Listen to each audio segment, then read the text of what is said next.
అమ్మ నీ దగ్గర బోలెడంత శక్తి ఉంది. ఎవరైనా శక్తి ఉన్న వాళ్ళు ఏం చేస్తారు, ముందు బిడ్డలకి చూసుకుంటారు. పెద్ద కొడుకు విఘ్నేశ్వరుడికి ఏమైనా చేద్దామంటే ఏం చెయ్యాలి, ఆయనే పరమశక్తివంతుడు, ఇంకా నువ్వు ఆయనకేం చెయ్యక్కర్లా. ఇక రెండో వాడు సుబ్రహ్మణ్యుడు మహాజ్ఞాని, ఆయనకేమీ చెయ్యక్కర్లా.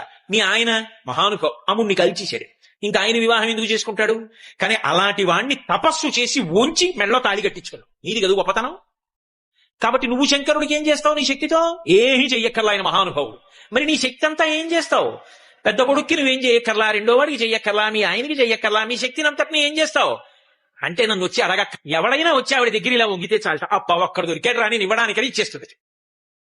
అమ్మా అప్పుట నువ్వు సంతోషంగా నవ్వుతుంది తప్ప, నా దగ్గర ఉన్నది ఇవ్వడానికి ఇవాళుడు దొరికాడు రా నాకని సంతోషిస్తావమ్మా.